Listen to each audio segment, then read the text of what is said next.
Hello, this is The Bittersweet Life. I'm Katie Sewell. During the month of August, we are revisiting some wonderful interviews, conversations that happened during the last 10 years of the show. This week, we explore our lives and how they could be even more terrific. But if you're craving a show you've never heard before, join us as a monthly supporter at patreon.com/thebittersweetlifepodcast. And you can hear exclusive bonus episodes for as little as $5 a month. We hope you really enjoy this conversation.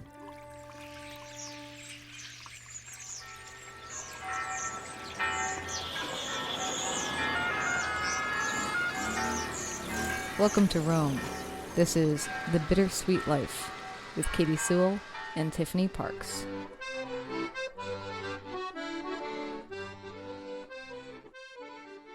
Hello, this is The Bittersweet Life. I'm Katie Sewell. Tiffany is away this week, but I have a guest with me at my San Francisco apartment, which hardly ever happens. Sarah McColl is a terrific writer, in my opinion. Her debut book is a memoir called Joy Enough, which has just been released on the World. I absolutely loved it. It's sharp and insightful sentences. It has philosophical and cerebral thinking in it, and it just kind of... I've been raving to her for the last half an hour. Officially, though, you were the founding editor-in-chief at Yahoo Food, a McDowell Fellow, and a Pushcart Prize nominee. And her essays have appeared in the Paris Review, Story Quarterly, and McSweeney's, among other places. Thanks for coming over. Thank you so much for having me. I really had a hard time figuring out where to even begin with this book because it's a short book, but it's not a light read. Yeah. You're talking about loneliness, belonging, the search for meaning, hope, joy, grief, lust. I mean, is there any topic you didn't cover in this book? Yeah, and that's why it's so hard when people say, "Oh, what's your book about?" It's like, "Oh Lord, where do I start and what do I say?" I've never been good at an elevator pitch, Yeah, I do know because I can't describe this show to anybody. Yeah, exactly. You get it. Yeah. So, well, I guess we could start with Joy. Where did the title come from? The title is from an Emily Dickinson letter in which she says, "The mere sense of living is joy enough." And I just thought that felt right. It reminded me of my mom who was so into the senses. I like that it has sense in it because that is where so much of my sense of joy comes from, is through food and great music and beautiful art, all of that sort of sensuous delights of life, basically. Not that you have to make an elevator pitch, but since the book just came out and most people listening haven't yet read it, if we had to say what it is about in 2 or 3 sentences, how would we even go about it? Well, one of the things that I've been thinking about it that's unique is that on some level, it's a love story, and it's a love story that we don't hear very often, which is not a matrimonial love story, and it's not a sexual love story. It's a love story between 2 women, and it's a mother and a daughter. So I think that is maybe kind of unusual in some sense. We hear about those relationships being troubled, but maybe not as much a mother who just loves being a woman and raises a daughter to feel good about all those things that we have internalized feeling bad about, maybe from our culture. So I'm getting into too many sentences, but that's one way I kind of think about it and talk about it. Yeah, and it's also intertwined with the end of your marriage, right? Yeah. The end of my marriage, the end of, kind of begins with the end of her marriage. And, someone asked about a male character in it, and my father actually, she said, your father kind of disappears. And I said, well, all the men kind of fall away, So that's really important to me, is that sense of the women kind of at the core of the book. So I have to look at my notes because I can't paraphrase you, but you have a lot of great repetitive echoes that happen throughout the book.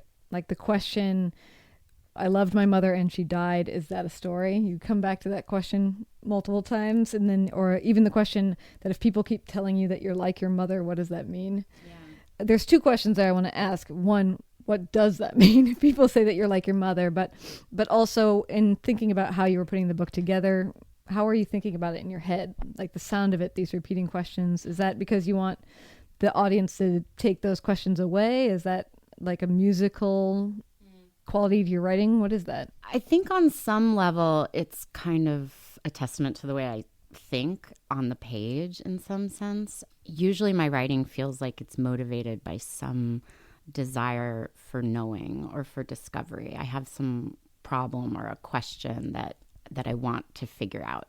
So it's my way of thinking through something. And with my mom, I always kind of thought she was interesting, and I was curious about her. But I was curious about her before me, beyond me, like as a person and as a woman. And so I was just so curious, well, what does it mean when someone says you're like your mother if I myself am constantly in a quest to understand who my mother is? Yeah, and I was always asking her, like, well, tell me about your childhood. Tell me about this. Tell me about that. And I was talking to a friend last night, and she said, I actually think that's unique that you were so curious about your parents as people, because maybe that's not a thing that everyone has. I don't know. So what does it mean? Well, the answer in the end of the book that I sort of come to is that, well, I'm not just like my mother. We get a lot of inherited or like applied definitions of self as we grow up. You're shy, or you're a tomboy, or whatever these things are. And in some ways, I think the book is about examining that idea. What does it mean to be like your mother? And in the end, feeling comfortable to kind of throw it off and define myself on my own terms a little bit. Also, that can be both a complimentary statement and a negative statement, by the way, that culture views mother-daughter relationships. Yeah. Sometimes saying you're like your mother is the worst thing that you could be. Totally. Or you're becoming like your mother is something that people always say, like, oh, cautionary tale, you're starting to become like your mom. But in your case, too, it's also you paint your mother as such a remarkable human. It comes off as a compliment, too. So whether or not you identify with it or not, it's sort of an interesting multi-layered question. Yeah, because she says in the beginning, I think I say to her in the book, people keep saying that I'm just like you. And she says, oh, I'm sorry. I hate when people say I'm like my mother. So I think, yeah, it is kind of a complicated idea for a lot of people. Less complicated for me, I guess, because I did think she was cool, but I didn't know what it meant on some level. Yeah. What do you think people were responding to when they would say that about you? So the mere sense of living is joy enough, that kind of thing.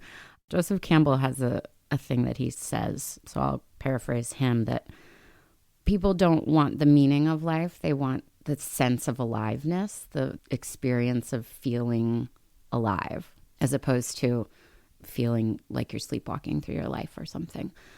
I think my mother was really good at being present, and she could be present with other people, and I think people loved feeling seen by her in that sense. She could really be there in the moment.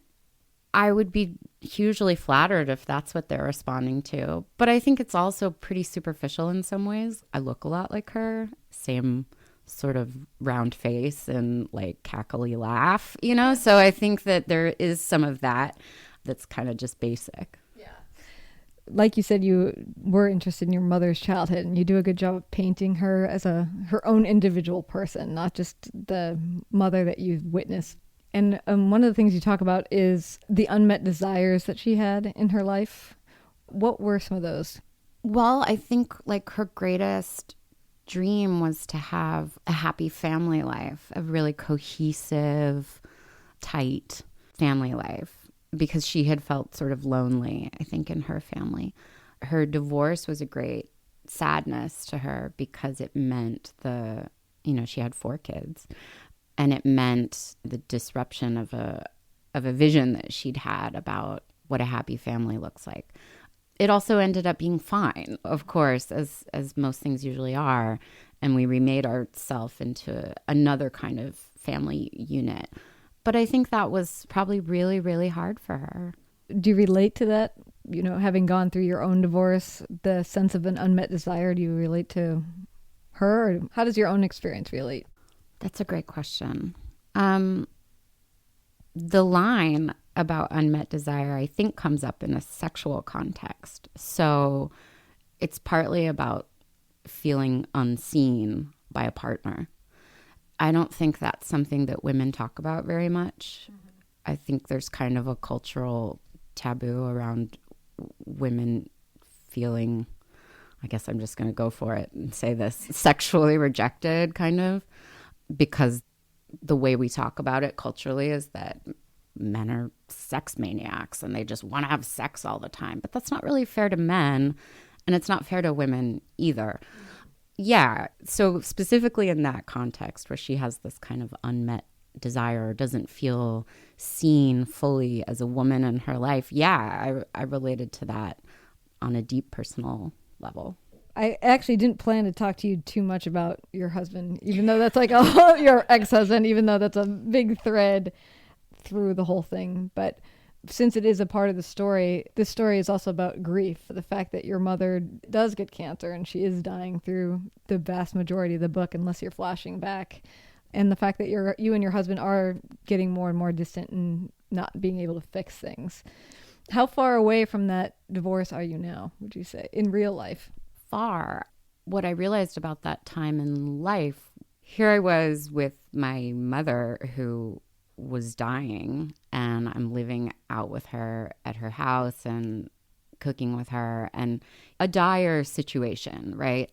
But that time felt so rich with meaning, with connection, with all the juiciest, that thing that Joseph Campbell talks about, the sense of being alive in your body. And it was such a stark contrast to how I felt in my normal life, not only just city versus country, you know, pounding the pavement in Manhattan, going to work and riding the subway versus tending a garden at my mom's house, but also just feeling so connected to my mother and feeling really intimate in that relationship, and realizing, oh, I'm supposed to have deep feelings of intimacy and connection in my marriage, and I don't anymore. So that was hugely instructive, but I think it was also, it just revealed how kind of like a death had already occurred that maybe I hadn't realized in the moment.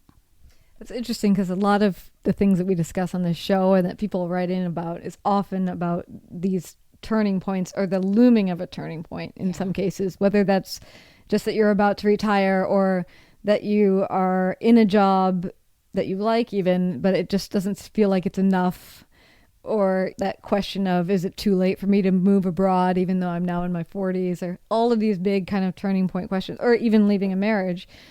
Once you're far away from it now, can you still remember how your thought processes was, how long it takes you to figure out that this is something you actually need to let go of or move on from? Because sometimes in the moment, it just feels like you never make the decision. You know, it just lingers and lingers and lingers.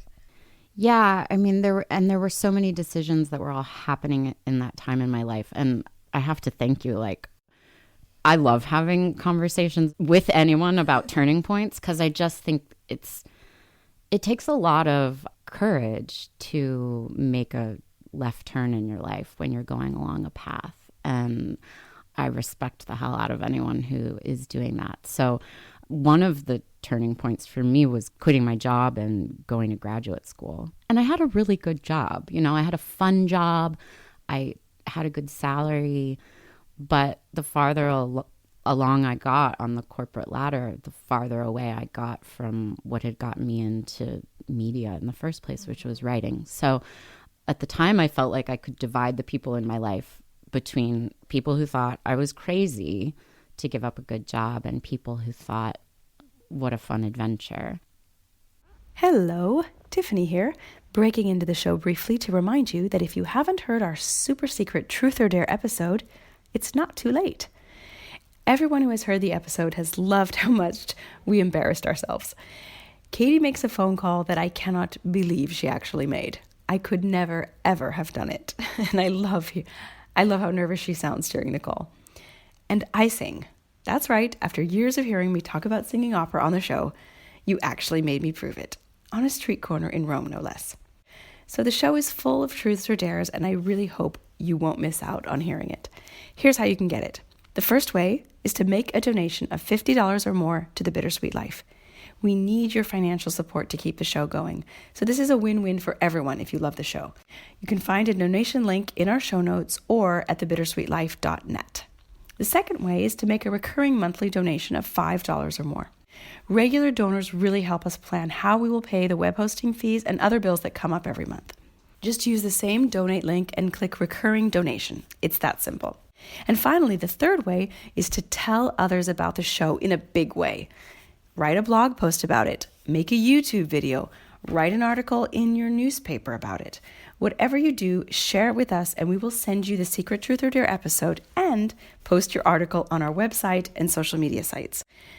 Thank you so, so much for your support of the show. You really are what keeps us going. And now back to the show. I'm kind of forgetting what you asked me. But what I did want to say is just that, like, those people in our lives who say you're crazy. I mean, we were talking earlier about realizing that all advice or criticism is really about the person who's giving it. Those people have their own fears, and it's so helpful to realize that you can listen to the people who are encouraging you to go have your next adventure, and that you don't have to listen to the people who are afraid for you. Yeah. Well, and part of the question too was the decision to get a divorce can seem like it was obvious, but at the time it might have been something that was like so slow, or just what was that like for you? It was so, I just remember that experience as a very limping along kind of feeling, where I had grown up the child of two people who'd gotten divorced, and it had been very sad for me. And I didn't want to, quote unquote, fail at my marriage. And I thought maybe this is just a trial and we'll get through to the other side and it'll be better and richer and more meaningful. So I wasn't sure at all. And I actually have, glad you've given me the opportunity to say this, I have deep, deep gratitude actually to my ex-husband for just ending it. He really was the one who kind of pulled the trigger, so to speak. And I'm glad he did, because I don't know how long I could have existed in that state of going along and being unsure. Are you a decisive person in general? I can be about certain things, but about other things I'm not. Like travel expenses, it's really hard for me to like buy a plane ticket because I just don't want to spend the money. I can relate to that. So you have great illustrative moments too of your mom giving you advice, which I love. And of course, I didn't write them all down. I've marked them throughout this book. I should take another photo of how many book darts I have. Book dart, by the way, marking the page is something I like. But, you know, some of the advice she gives you is live harder, which is something she says while she's dying, as we mentioned. Or it's not too late to start over. You don't always have to be a good girl.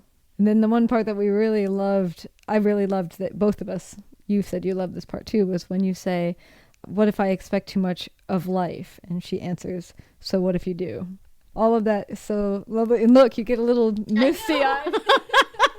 Tell me what you're thinking about when I say all those things. I love that part so much. I think it encapsulates something so fundamental about my mother, which was kind of what we were saying earlier, where there's so many people in life who want to tell you no or point out the reason why not to do something. And she wasn't like that. And so I love that moment standing in the pantry with her. You know, I want to think bigger and make a life that's bigger and more expansive and more maybe in line with what I think it can be and filled with more joy and creativity and whatever else. And wondering if I have the right to want that. And I think it's really a rare and beautiful thing when people in your life, especially if it's a parent, can say, yeah, why not? Why not? You know? Yeah, why not do everything you can? There was another thing, let's see, that just reminded me of another concept that you have. I think you even start the book with this, which is this notion that we rehearse our adult lives from the very beginning. Even as children, we're rehearsing what we imagine life is supposed to be. And sometimes even realizing that whatever that rehearsal was wasn't the truth for you or whatever. But what were you rehearsing for as a child, would you say? Like, what did you imagine? Well, in that scene, I'm making soup and I still love making soup. But I also remember the day when it was the best mail day ever. I got this package and it was a She-Ra costume, and it was like She-Ra's cuffs, which I could snap onto my wrists, a tiara, and I think a shield. And that's like rehearsing your superpowers, you know, or like I was very into riding my bike, and I would imagine that it was a car and that I was driving around in that sense of like exhilarating freedom. I think that even as a child, you kind of have these nascent ideas, or I guess they're not even nascent. They exist in you already of what thrills you. That I think was part of what my mom was trying to give me in the end as she was dying, was like this reminder that I've always kind of known what I wanted. Like, it's not so complicated. When did I make everything so complicated? I love muffin tins. I love cross-country skiing. I love writing. These things have always been true, and kind of just coming back to those things that your parents maybe saw in you and maybe you even knew about yourself as a kid. Well, and you also say at some point that, I don't remember what part of the book, but you remember because you've worked on it so much, that you have this sense at a time of life being disappointing, that it wasn't what you expected, or maybe that it wasn't what you were rehearsing for or imagining. Do you remember that part? I remember that part vividly because I'm talking to my friend, Jenny. I said, I don't know if I wrote all of this, but I said, I didn't know life would be so disappointing. And she said, I don't think you're disappointed. You're not disappointed that your mother's dying. You're not disappointed. Yeah, I don't think life is disappointing, but I think sometimes we live in a way that's smaller than maybe like our best vision for ourselves. And that feels disappointing because it's like an untruth. It's living an untrue version of what you want and what you care about. And that's disappointing because that's a betrayal of the self. I feel like before I ask you anything else, I should have you read something. Yeah. Because... Am I getting too philosophical? No, you're fantastic. Okay. as long as we're on brand. You're getting too philosophical. For me, as everyone listening knows, I'm the one that's looking out over Rome and thinking, I'm going to die. You know, like, look at all these people who built all this stuff who are no longer here. Yeah. That's me in a nutshell right there. So, yeah, also trying to learn to live is an important part of this show. Also, I just picked a part I liked. There's a Post-it note in this book that says, read this ? And there used to be like 6 or 7 of those Post-it notes that said, read this. So I liked this one. I thought it was short, and I thought it was a good demonstration of what kind of a writer you are. But if you want to read anything else too, you're welcome to. Well, I like this part too because I think it also is a good demonstration of my mother's character. Yes. So, okay. It was a crowded Friday night at a strip mall steakhouse after chemotherapy. A black hockey puck flashed to tell us our table was ready. My brother and I softened our edges with alcohol. My mother ordered filet mignon and a baked potato. Growing up, she encouraged us to eat the skins. That's where the vitamins are, she had said. Now I noted she left hers on the plate. I'd like to be buried in a plain pine box like Johnny Olson, she announced, with a honeysuckle planted on top. I sat opposite her in the booth, the beaded lampshade between us like the ones on horseshoe tables in old movie big band supper clubs. Next to the salt shaker, there was a laminated dessert menu with photographs of multi-layered, whipped cream-topped cakes and blue cocktails. This life is filled with so many distracting and crude details. I put down my silverware and looked at her across the table. I think honeysuckles are invasive, I said.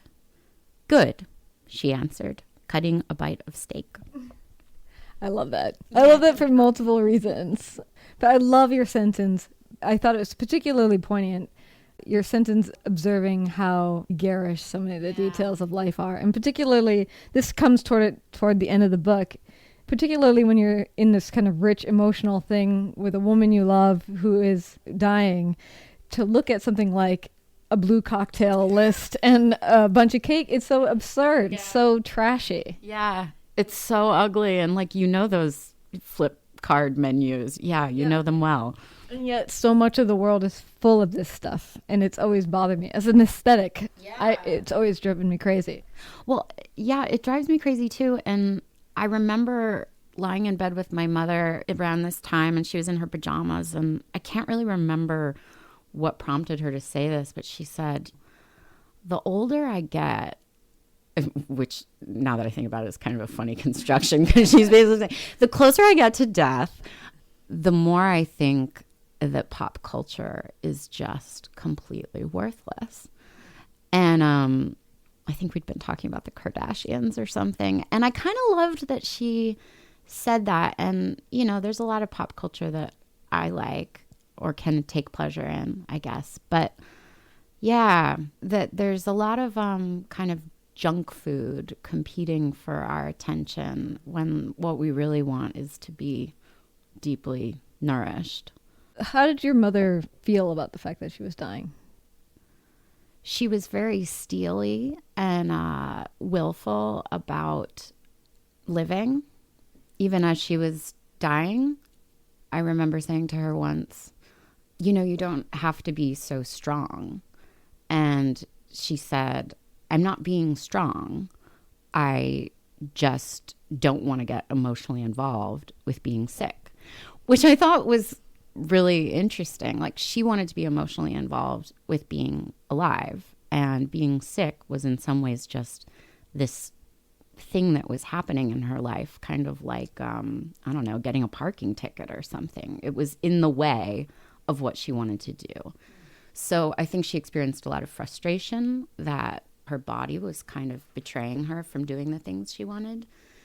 And I remember her just saying over and over again, she just wasn't done. You know, there's so much I want to do, she'd say over and over again. I want to recover this couch. I want to go to the junk store. I want to see my grandkids.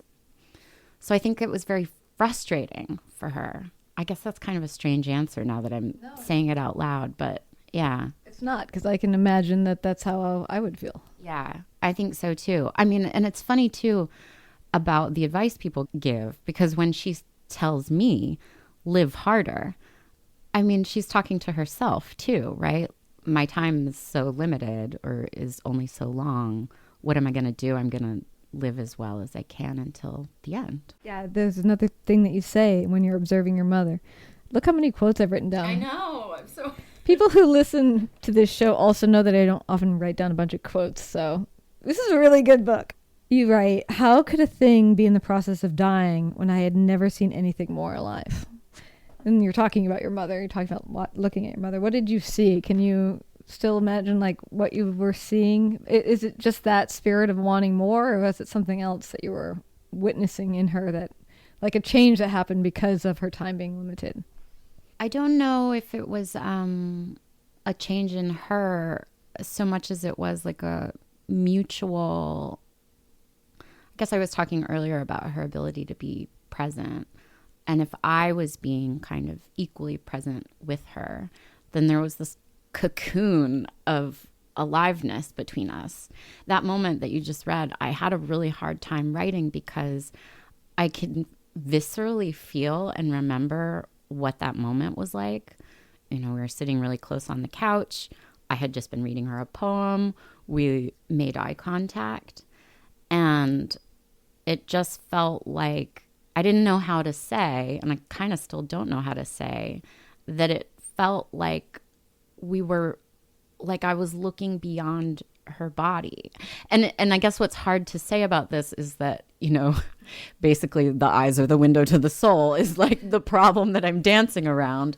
But that is what was happening. It was just being so totally present with each other. And I guess what I want to say in regards to this too is that on some level, I think death and the presence of death kind of in the room, it can be very clarifying. You can choose to be more on board with life when death is kind of lurking in the room. And I know she felt that it was very clarifying. So that's what I think in that moment is just us both being like a witness to each other, you know, in a really deep, fundamental way. So how would you say you are different now? Obviously, she does pass away, so now you're in this new phase of life. When you think about the Sarah that's in all the moments that you're writing about versus the Sarah today, what has changed, if anything? I think I'm more aware of not letting fear stand in the way of my decisions and to have a kind of greedy approach to what I want in life and to be unapologetic about that. There's also a part in the beginning where I talk about that I felt like she was a planet and I was her moon or something. And that when she went away, it was like I was orbiting nothing. And I think what's happened now, this is going to sound cheesy, but I'm going to say it anyway, is that it's like the process of her dying and everything that happens in the book allowed me to become the planet rather than a satellite. And I guess that's the process of growing up, right? Is learning that this is it. Like that you don't have to live in relationship to, or like as a sidebar to something else, that it's your life, you know? And she says that a lot in it. You have this one precious life. I'm sure we've all been thinking about Mary Oliver a lot, you know, in the last week or so. And yeah, like do it. So I think that is much more top of mind for me now. So besides being on book tour and having this book out, is there anything else you're hurtling toward? through the atmosphere. Further desires or next journeys? Yeah. Well, you and I were talking earlier about being creative people who are also kind of in the business of being entrepreneurs of that creativity. So I think I'm trying to be more entrepreneurial a little bit, and it's hard because none of that comes naturally to me, but you know, maybe I want to start a workshop in Los Angeles out of my home or something, or a newsletter, or you know, just like different things like that. But I'm looking forward to traveling a lot, and I guess I also just feel very open right now. Like I feel like a page has just turned in the book of my life and I have no idea what's hurtling towards me. And I'm excited to find out what it is, and I hope it's not nothing. Yeah, I hear that. Well, the book is called Joy Enough. It's bright yellow. Yeah. By Sarah McColl, McColl. It's so good. You should go out and buy 3 copies, 4 copies right now because you're going to want to give it to a bunch of different people in your life. Thank you for coming to my house. Thank you so much for having me over. Nothing makes me happier than when someone says, I want to give it to my mom. It's a good gift. It is a very good gift. Yes, Joy Enough. Thank you so much. Until next time, this is The Bittersweet Life. I'm Katie Sewell. Thanks for listening and for telling a friend about the show. And thank you for your support financially. We can't wait to write you a handwritten thank you note to show you how much it means to us. You are spreading the word, and supporting the show financially directly affects whether or not this program continues. So if you love it, support it. Find a donate link at thebittersweetlife.net or in our show notes. Thank you so much for taking the time. And we'll talk to you next week. Bye.